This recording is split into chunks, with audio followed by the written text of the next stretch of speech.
Happening right now, the shooter in the Tucson massacre is just inches from the victims that he shot as they look at him in person for the very last time in many cases. And some are confronting the man who nearly killed them 2 years ago, hoping today's sentencing brings the closure they need to move on. Our ABC 15 team inside watching it all, along with ABC's Kimberly Chang outside the court now, who saw the victims arrive. And Kim, the sentencing itself, not a surprise. We know what's expected to happen here, but what else is happening? I mean, this is all about the victims confronting the shooter.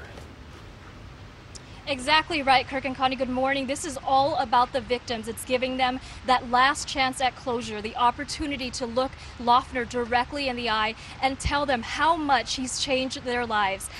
The most emotional by far this morning, Mark Kelly, Gabrielle Gifford's husband. He got up there, looked Loughner straight in the eye with Gabby Giffords right by his side, and said some very powerful words at Loughner. He told Loughner about how difficult the last 2 years have been for Gabby Giffords, how she struggled to walk, how she's partially blind in one eye and she has trouble moving her arms. And then he said her life has been changed forever. Plans she had for her family and her career have been immeasurably altered. You tried to create a world as dark and evil as your own. Know this, you failed. The whole time, Loughner looked at them emotionless. And then we heard from our crews in that courtroom that Loughner's mother started to cry. One by one, these victims went up there and they talked to Loughner directly. Now, as you mentioned, the sentencing itself has come as no big surprise. We know that Loughner will be sentenced to at least 140 years in prison without any possibility for parole. He pleaded guilty back in August to killing 6 people and wounding 13 others when he shot up a meet and greet event in Tucson hosted by then Congresswoman Gabrielle Giffords. The plea deal spared his life and allowed the victims to avoid a very lengthy death penalty trial, which many said gave them relief. Now, I spoke with 2 of his victims yesterday, and one told me about the last time she saw Loughner in court. Take a listen.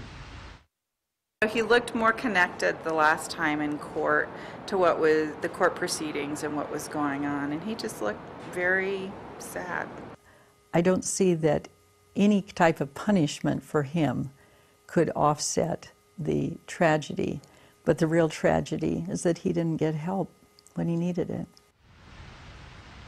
Jared Loughner had been in psychiatric treatment for several months, and today, before the proceedings started, his doctors got up there and said that he was competent, but the whole time we saw him sitting there emotionless, just staring at his victims. And you know, many of the victims, guys, have told us that they really just feel sad for Jared Loughner, that they have forgiven him and that they're not angry. And one of his victims, the one that you heard from just earlier there, Mary Reed, she told me that she was hoping that Loughner today would say something back to them and maybe give them that closure that they have been waiting for nearly 2 years. But as we've seen in the last hour and a half, he has just sat there staring at them without any real expression, remorse, or emotions. Back to you. And Kim, will the judge give him a chance to say something in return? Do we expect that? Well, when I talked to the victims, they were under the impression that he would have an opportunity to talk. But right now I'm getting an alert from our crews inside of the courtroom, and they're telling me that the prosecutors are now continuing to talk about some of the victims' lives. So it appears as though they are just continuing to talk about the victims, the impact that Loughner has had, and he has not said anything this whole time. All right, we understand there will be 10 victim statements read. Hopefully somewhere in there, there will be something from Loughner that will give them a little bit of closure. Kim, thanks for the latest there. We appreciate it.